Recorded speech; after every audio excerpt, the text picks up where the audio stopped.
Hello everybody, this is GeneralJannis, and today in Chaos Tactics I'm looking at the Tzaangor Enlightened, trying to get away from the very hot hours here in Cyprus. So another Boomer Hammer edition of GeneralJannis. So let's look at this quite interesting unit of Tzaangor Enlightened. So taking a look at the Tzaangor Enlighted's datasheet, they are quite cheap, and this is really something that they have going for them. 45 points for the unit of 3. So basically they are a fast unit, 10-inch move, toughness 4, only a 5+ save. At least they have 2 wounds, 7+ leadership, and a nice objective control 2. If you have 3 of them, you would have an objective control score of 6 on the table. So they have also a 6+ invulnerable save. So yeah, if you are lucky and hit a couple of 6s, they could survive a little bit longer.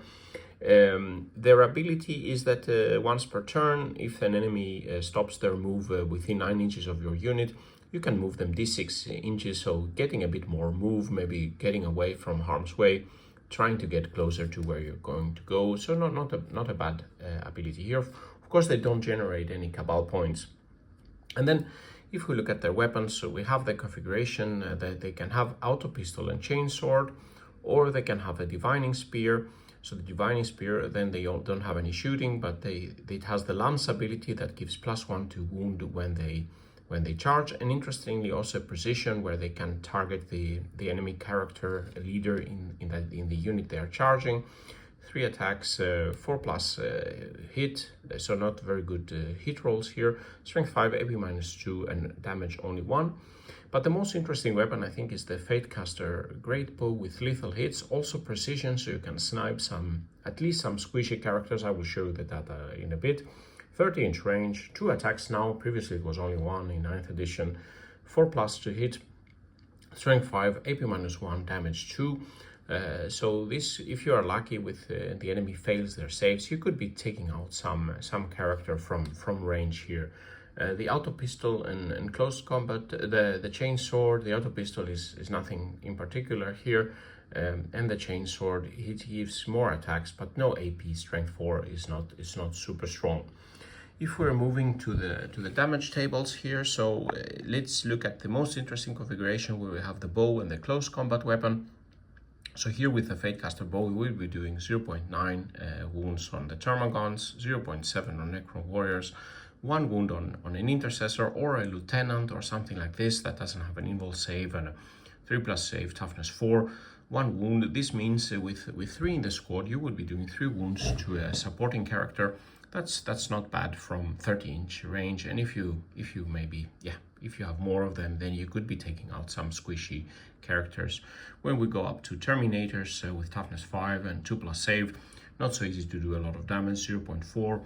Maybe you can chip a wound away from a captain in the squad.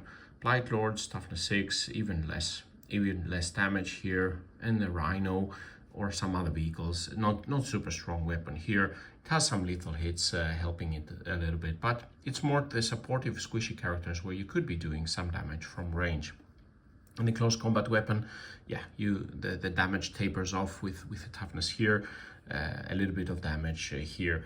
And if we look at the divining spear with a lance ability, here I'm calculating with a +1 to wound, one wound per divining spear against Termagants, against Necron Warriors, and then the damage tapers off here, AP -2, but only damage 1, can only take you so far here.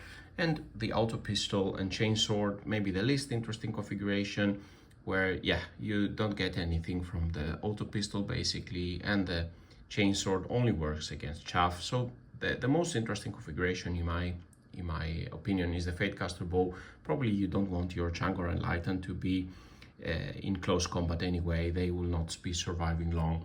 But the reason you would take them is their nice speed. You have basically a 10-inch action range, or you can even get a 20-inch range if you use the Temporal Surge, and this is only for 45 points. The unit doesn't generate any Cabal points, but you could double move them to go to some objective. They have nice objective control, and you can do some actions to score you some secondary points. They could take also a Shaman as a leader. The Shaman has nice abilities to buff. He generates a Cabal point, and he adds +5 feel no pain to the unit he's leading, and +1 to hit, and this is for +60 points. The +1 to hit will be 33% more damage in this table here, and the 5+ Feel No Pain, of course, improves a lot their durability. With the 2 wounds each, you would be able to take more shots. So in this case, if you add the Shaman to the minimum squad of Tzaangors, for 105 points, you have 1 Cabal point, generating, hitting on 3s, and 5+ Feel No Pain, especially with their Fatecaster bow, could be an interesting unit, but probably you would be sticking with 45 points if you want to keep it cheap.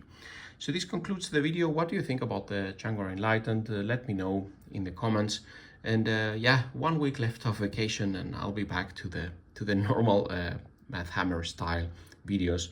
So with these words, GeneralJannis is signing out. Stay safe out there, and bye-bye.